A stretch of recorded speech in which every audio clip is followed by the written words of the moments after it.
Apa kabar Formula Friends? Ketemu lagi sama gue Rainer di Formula Motor TV. Hari ini videonya adalah The Power of Branding, karena kita akan membahas mobil yang satu ini. Mobil menurut kami layak disebut SUV tangguh yang sejati. Cuman karena logo ini, dia jadi kalah penjualannya dibanding rival-rivalnya.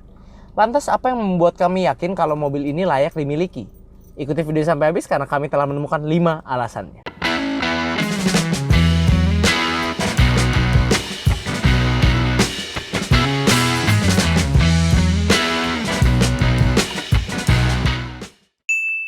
Oke, sekarang alasan pertama untuk memiliki mobil ini tentunya karena rasa berkendara dulu yang kita bahas. Karena pasti jarang orang yang tahu rasa berkendara mobil ini gimana. Karena memang mobil ini kan underrated ya, jarang orang pilih lah. Karena yang pasaran di jalan tuh HRV. Kita mulai dari posisi berkendara dulu. Posisi berkendaranya enak, walaupun ini lahir dari mobil kecil ya, kayak crossover kecil, tapi dia seiring berkembang dia jadi bertambah besar dimensinya. Posisi duduknya commanding layaknya sebuah SUV kompak pada umumnya, dan ini pengaturan joknya bisa naik turun, tinggi rendah, senderan bisa diatur maju mundur, setirnya tilt dan teleskopik. Nah, jadi pengaturannya luas banget dan intinya nyaman lah posisi duduknya. Joknya empuk juga ya, udah full kulit enak. Armrest kanan kiri masih dapat, jadi untuk posisi duduk bisa dibilang ergonomis. Nah, sekarang pengujian suspensi. Kita udah pernah sempat tes Baleno. Baleno itu kan agak empuk ya dia dibandingkan rival-rivalnya. Gimana kalau S-Cross? Dibandingkan dengan HRV atau kereta atau Mazda CX-3, kita langsung aja coba. Oke, itu tadi kecepatan 40, lumayan enak ya. Karakter suspensinya kalau kata Om Fitra itu dewasa. Coba kita pelanin. Oke, not bad sih. Coba kita kencengin aja, kita hajar ya. Oke, enak. Malah enak, nggak berasa jadi. Kecepatan 60. Tuh enak. Suspensi enak ya.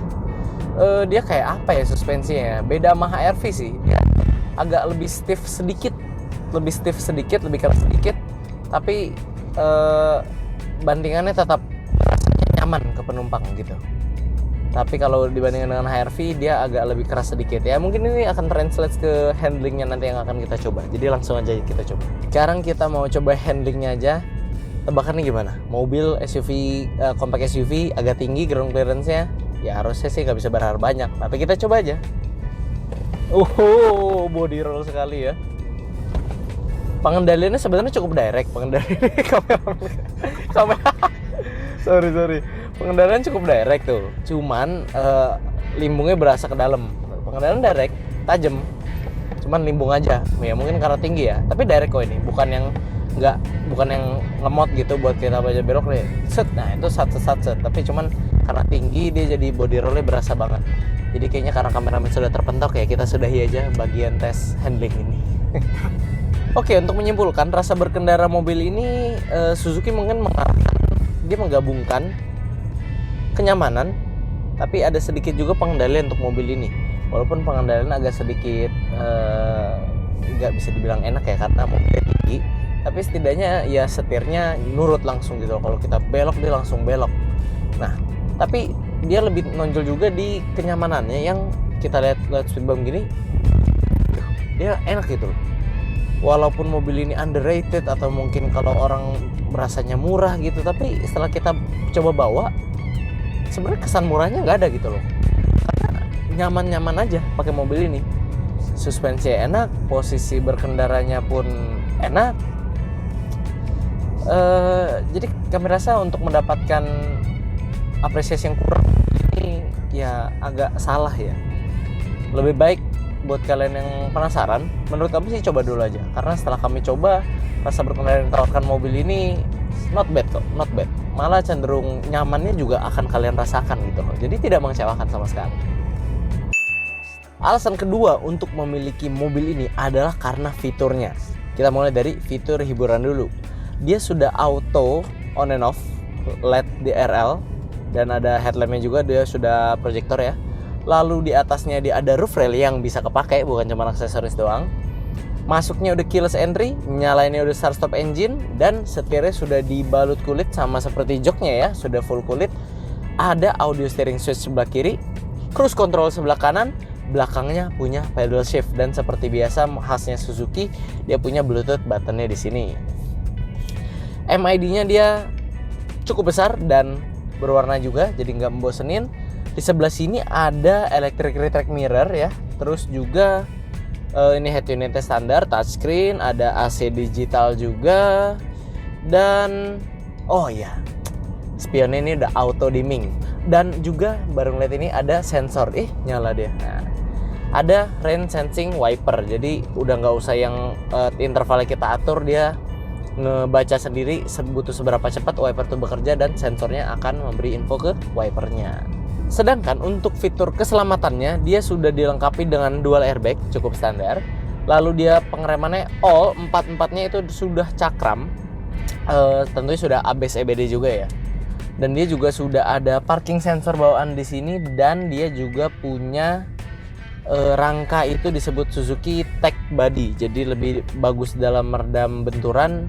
Dan kalau sampingnya dia sudah dilengkapi dengan side impact beam, jadi tambahan lagi plat besi di bagian samping sini untuk melindungi kalau amit-amit terjadi tabrakan samping. Nah, setelah kita bahas fitur, harusnya pikiran kalian sudah semakin terbuka untuk mobil ini. Karena memang untuk sebuah SUV kompak yang pas harga barunya itu keluarnya startnya 250 jutaan, fitur ini nggak bisa dibilang nggak lengkap atau pelit. Bahkan fitur ini bisa terbilang komplit, dan sebenarnya susah ya untuk dibilang kalah dengan rivalnya yang non panoramic sunroof ya. Jadi contoh aja HR-V. Ya HR-V paling cuma menang electric parking brake, sedangkan kalau Suzuki S-Cross menang ya sudah leather seat. Nah, belum lagi bicara build quality mobil ini yang sudah diakui berbagai media otomotif memang bagus punya. Bukan tanpa alasan juga sih, karena memang mobil ini kan bukan rakitan lokal, rakitan luar negeri. Nah, jadi ini bisa jadi salah satu pilihan SUV kompak yang akan menghemat cukup banyak budget kalian, terutama kalian yang nggak penting-penting amat tuh yang namanya fitur sunroof. Karena mobil ini fitur tersendiri juga kalian udah bisa lihat banyak juga.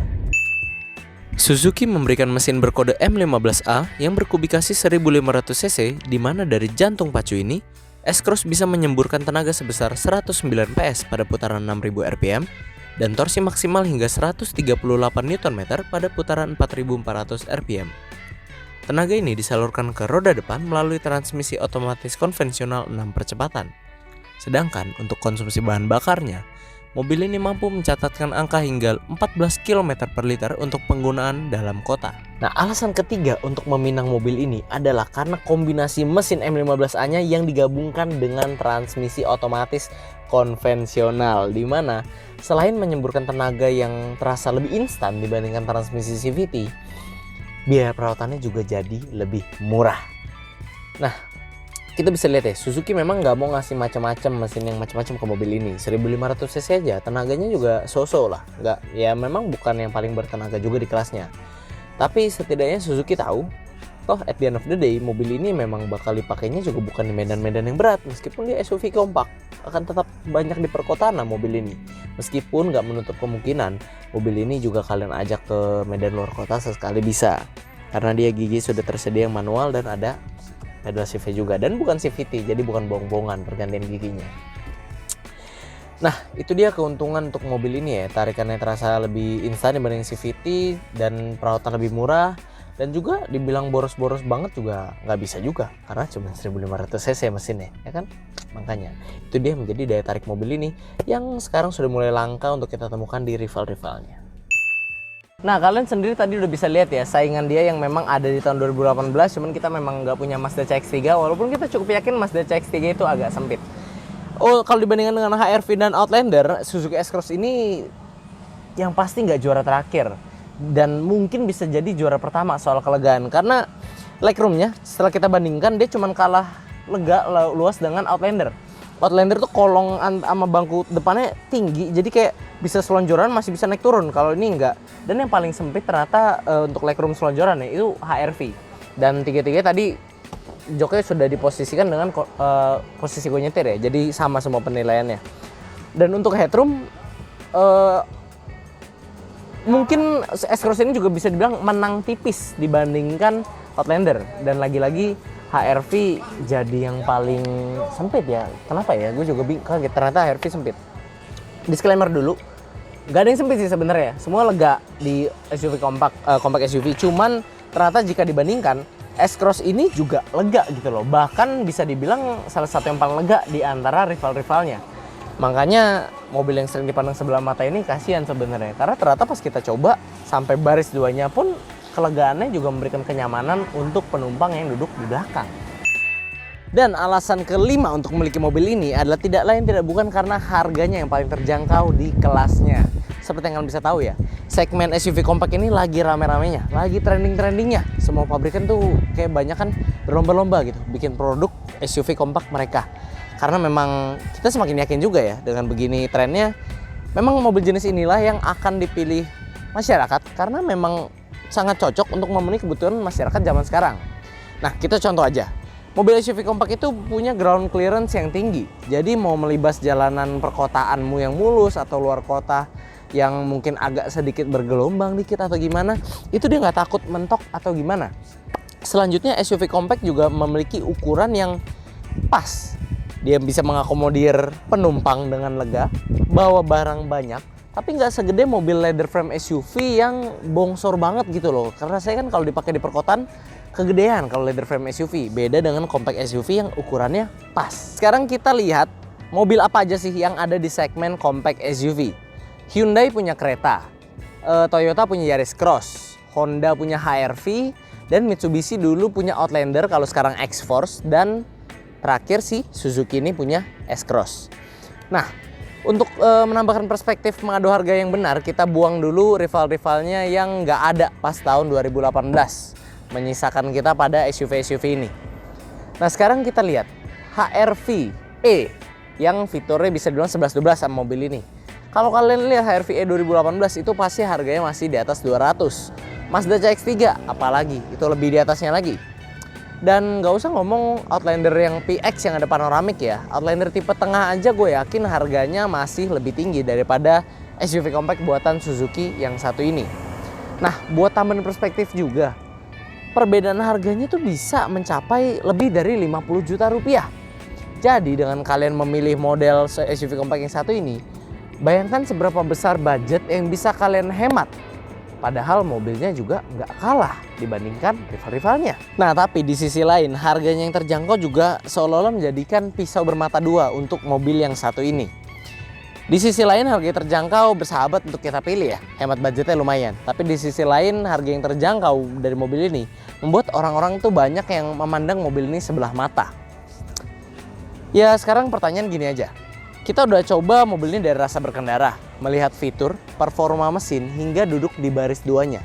Apakah dari keempat faktor ini jika dibandingkan dengan rival-rival di kelasnya, dia selalu menempati posisi terakhir? Tentu enggak jawabannya.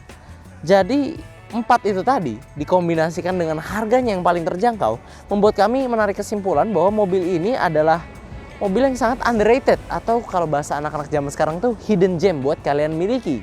Karena dengan harga murah kalian bisa mendapatkan paket lengkap yang terbilang cukup oke.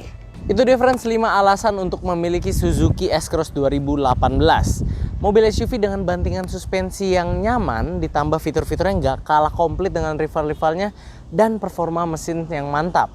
Belum lagi membahas baris keduanya yang luasnya bisa memanjakan penumpang di belakang, dipermanis pula dengan harganya yang paling terjangkau di kelasnya. Jika masih ada keraguan dalam diri kalian untuk memiliki mobil yang satu ini, itu mungkin karena kalian belum mencoba langsung secara sendiri mobil yang satu ini, khususnya unit yang ada di showroom kami. Oke, bila kalian tertarik untuk memiliki mobil yang satu ini, kalian bisa langsung menghubungi Instagram resmi kami di @formula_motor atau juga bisa ke Instagram sales kami yang ada di sini. Nah, buat kalian yang mau cek mobil second berkualitas lainnya, kalian bisa cek di website kami di www.mobstripcast.com dan juga jangan lupa follow TikTok kami di @formula_motor. Oke, sekian dulu friends untuk video hari ini. Kami tentunya masih punya banyak konten menarik dan edukatif lainnya yang akan kami sajikan di channel YouTube kami, yaitu Formula Motor TV. Jadi jangan lupa like video ini bila menyukainya, dukung kami dengan cara subscribe channel kami, dan jangan lupa bunyikan lonceng notifikasi agar kalian tidak ketinggalan update dari kami. Pada akhirnya gue Rainer pamit undur diri dulu, sampai ketemu di video selanjutnya.